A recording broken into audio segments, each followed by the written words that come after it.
Hello everyone, welcome back to my YouTube channel Nitin academy.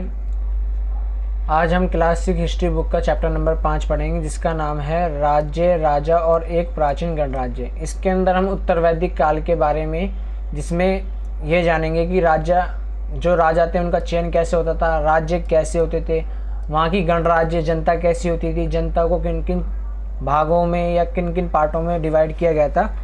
तो चलिए बिना टाइम गवाए हम इसे स्टार्ट करते हैं। उत्तर वैदिक काल 3000 साल पहले राजा बनने की प्रक्रिया में बदलाव आया।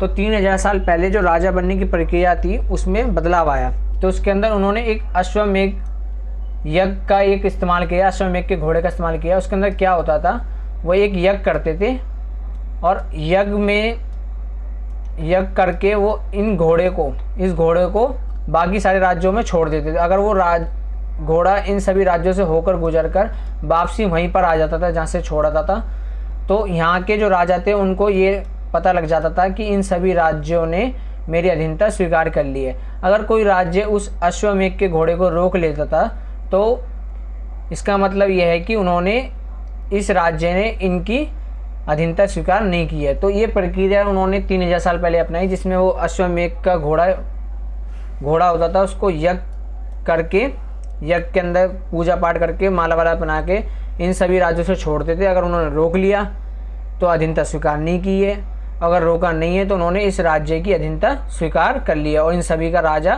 मूल रूप से ये हो जाता था जिसने अश्वमेध का घोड़ा छोड़ा है। तो उत्तर वैदिक काल के अंदर वर्ण व्यवस्था आई। वर्ण व्यवस्था पुरोहित ने बनाई। पुरोहित जो यज्ञ करते थे, तो पुरोहितों ने लोगों को 4 वर्णों में विभाजित किया। पहले थे ब्राह्मण, क्षत्रिय, वैश्य या विश्य या शूद्र। तो 4 वर्णों में विभाजित किया। जो ब्राह्मण थे उनका क्या कार्य होता था, वो वेदों का अध्ययन करते थे और यज्ञ करते थे। जो क्षत्रिय थे इनका कार्य होता था युद्ध करना तथा लोगों की रक्षा करना। जो वैश्य थे इनका कार्य होता था खेतीबाड़ी करना, पशुओं को पालना और व्यापार करना। और जो शूद्र होते थे ये ब्राह्मण, क्षत्रिय, वैश्यों का इन सभी की सेवा करते थे। शूद्रों का ये कार्य होता था। ये रहे ब्राह्मण, क्षत्रिय, वैश्य और शूद्र। चलिए आगे चलते हैं। ये थोड़ा मिसप्रिंट हो गया, यहाँ वर्ण है। वर्णों का निर्धारण जन्म के अधिकार पर होता था। जो वर्णों का निर्धारण था वो जन्म के आधार पर होता था कि उस समय अगर उन्होंने जन्म ब्राह्मण में लिया है तो वो ब्राह्मण कहलाएगा, अगर उस पुरोहित में लिया है तो पुरोहित कहलाएगा, अगर क्षेत्रीय में लिया है तो वो क्षेत्रीय कहलाएगा।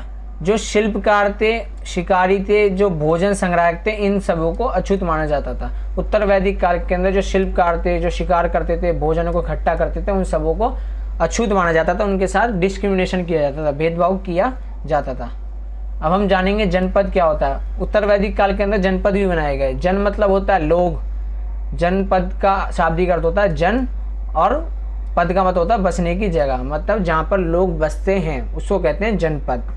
तो कुछ मुख्य साक्ष्य मिले हैं जनपद के, जैसे दिल्ली में हमारे को मिला पुराना किला जहाँ लोग बसते थे। उत्तर प्रदेश मेरठ के पास हमारे को हस्तिनापुर मिला है जहाँ लोग बसते थे। और एटा के पास हमारे को अंतरजी खेड़ा मिला है। ये लोग जो थे झोपड़ियों में रहते थे और मवेशी तथा अन्य जानवरों को पालते थे। उत्तर वैदिक काल के अंदर लोग जो थे झोपड़ियों में रहते थे, मवेशी और अन्य जानवरों को पालते थे। अब हम चलते हैं आगे। जो उत्तर वैदिक काल के लोग थे वो क्या खाते थे, किस तरीके के बर्तन बनाते थे, क्या क्या कलाकारी करते थे, वो सब हम इसमें जानेंगे। तो ये लोग चावल, गेहूँ, धान, जौ, दालें, गन्ना, सरसों जैसी फसलों को उगाते थे। चावल, गेहूँ, धान, जौ, दालें, गन्ना जैसी फसलों को उगाते थे। भारत में लोहे का इस्तेमाल हमें 1000 BC में मिलता है।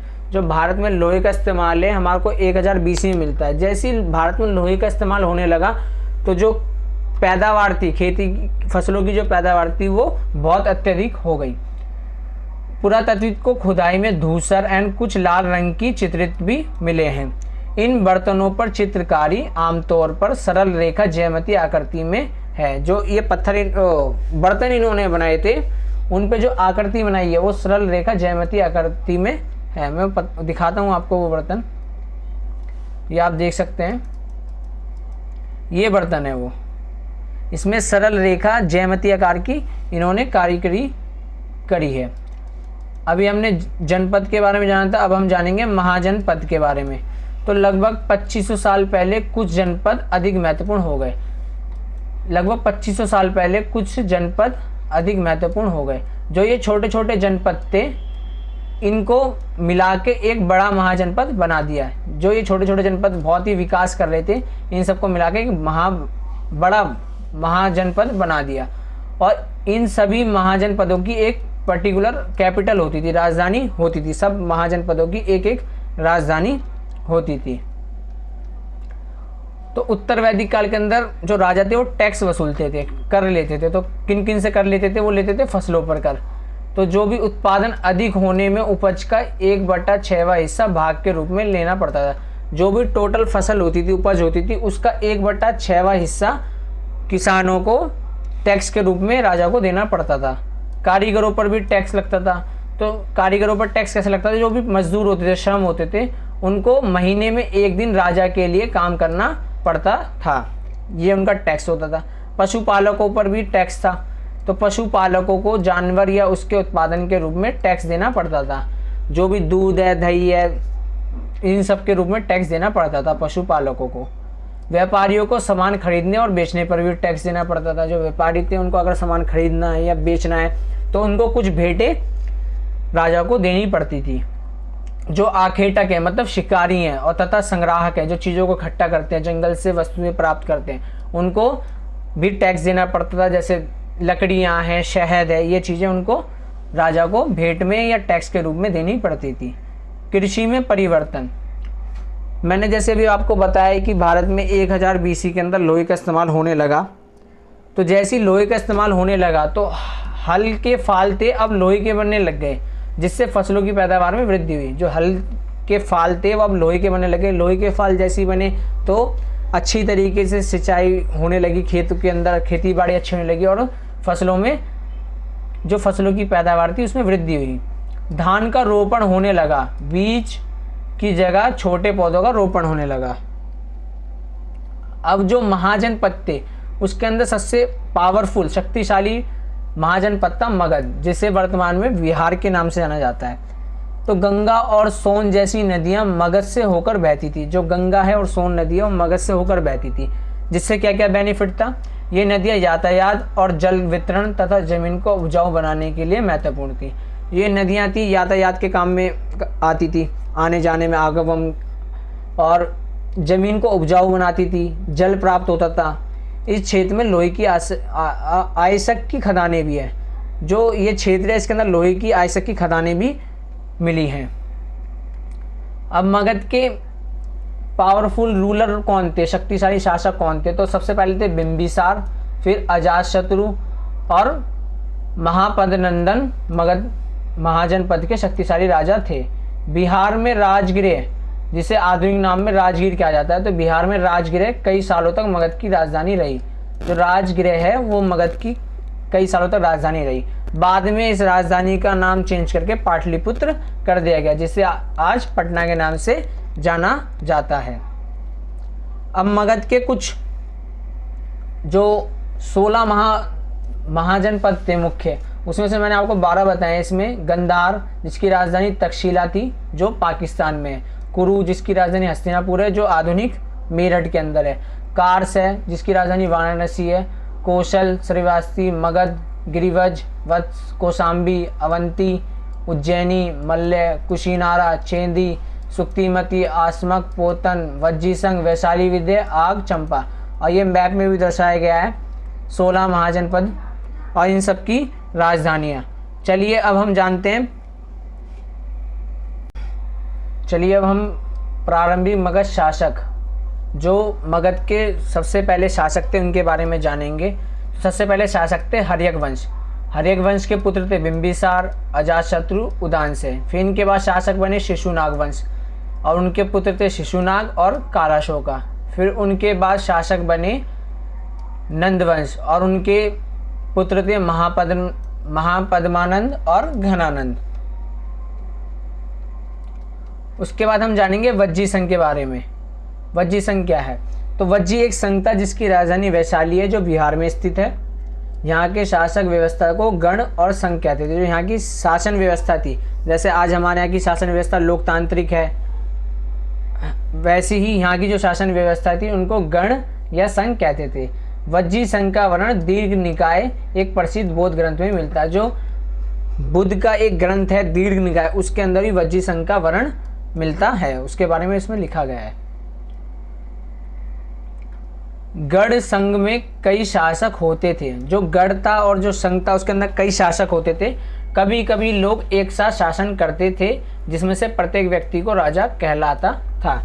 जो गढ़ था और संघ था उसके अंदर कई सारे शासक होते थे और कभी कभी लोग एक साथ शासन करते थे, जिसमें से प्रत्येक व्यक्ति राजा कहलाता था। ये सभाएं में बहस और विवाद जरिए योजना बनाई जाती थी। जब इनकी सभाएं होती थी तो उसमें बहुत सारी बहस होती थी, विवाद होते थे, आपस में आरोप प्रत्यारोप होते थे। उसके बाद पॉलिसी यानी योजना बनाई जाती थी। जो यहाँ पर स्त्रियां थी, दास थे तथा कम्माकार थे, इन सभाओं में हिस्सा नहीं ले सकते थे। जितनी भी ये योजना बनाते थे उस योजना के अंदर स्त्रियों की, दासी, कम्माकारों की अनुमति नहीं थी अपनी विचार देने की या इसमें आने की। बुद्ध तथा महावीर दोनों ही गण तथा संघ से संबंधित थे। जो बुद्ध थे उन्होंने भी संघ और गण से संबंधित विचार दिए, महावीर ने भी गण से या संघ से संबंधित विचार दिए। तो ये दोनों ही इन दोनों गण और संघ से संबंधित थे। अजातशत्रु मगध का राजा ने, जो अजातशत्रु है वो मगध का राजा था, उनने वज्जी संघ पर युद्ध करने हेतु अपने मंत्री वास्कर को बुद्ध के पास सलाह के लिए भेजा। जो अजातशत्रु थे उन्होंने युद्ध करने के लिए एक सलाह के लिए अपना एक संदेहवाहक भेजा बुद्ध के पास। यूनान और एथेंस। अभी जानते हैं यूनान और एथेंस क्या है। लगभग 2500 साल पहले एथेंस के लोगों ने एक शासन व्यवस्था की स्थापना की। 2500 साल पहले एक संस्कृति थी एथेंस लोगों की, इन्होंने एक शासन व्यवस्था की स्थापना की।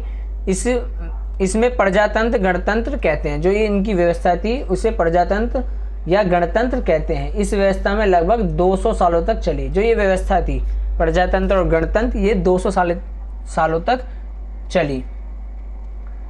जो ये एथेंस लोगों ने व्यवस्था बनाई, इस व्यवस्था में 30 साल से ऊपर उन सभी लोगों को पूर्ण नागरिकता प्राप्त थी जो दास नहीं थे। एथेंस व्यवस्था के अंदर वह सभी लोगों को पूर्ण नागरिकता प्राप्त थी जो 30 साल से ऊपर थे और वो दास नहीं थे। औरत और नागरिकों को दर्जा मिलता था। जो औरत और नागरिकों को दर्जा नहीं मिलता था। जो यहाँ के औरतें थी उनको दर्जा नहीं मिलता था पूर्ण नागरिकता का। शासन के कई पदों पर नियुक्तियां लॉटरी द्वारा की जाती थी। जो यहाँ पर शासन थी, रूलर की जो नियुक्ति की जाती थी, चयन होता था, उनकी नियुक्ति लॉटरी द्वारा की जाती थी। सभी नागरिकों को सेना और नवसेना में अपनी सेवाएं देनी होती थी। अगर कोई भी ऐसी स्थिति उत्पन्न होती है युद्ध जैसी, तो उसके अंदर सभी को अपनी योग्यता अपनी भागीदारी देना अनिवार्य होता था और अपनी सर्विस देनी पड़ती थी। अब इसमें हमारी कुछ महत्वपूर्ण तिथियां वो जानते हैं। तो नए शासक लगभग 3000 साल पहले बनने स्टार्ट हुए। जो नए शासक थे जिसके अंदर राजा बनने की प्रक्रिया नई स्टार्ट हुई। अश्वमेध का घोड़ा छोड़ते थे वो, फिर वो अलग अलग राज्य से होकर गुजरता था। अगर वो जिस राज्य से छोड़ा वहीं पर आ जाता था तो अन्य राज्यों ने उस राजा की अधीनता स्वीकार कर ली है, ये उसके बारे में बताया गया है। फिर महाजनपद लगभग 2500 साल पहले बने। जो महाजनपद थे जिसके अंदर मगध सबसे ज़्यादा वो महाजनपद बना, जिसका संस्थापक बिंबिसार था, ये उसके बारे में बताया गया है। गण या संघ राज्यों का अंत लगभग 1500 साल पहले हुआ। जो गण बनाए थे, संघ बनाए थे, उनका अंत 1500 साल पहले हो चुका था।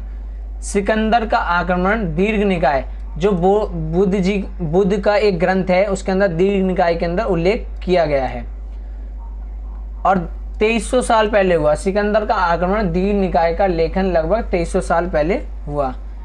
Thanks for watching guys. अगर वीडियो अच्छी लगी तो लाइक करें, शेयर करें, कमेंट करें और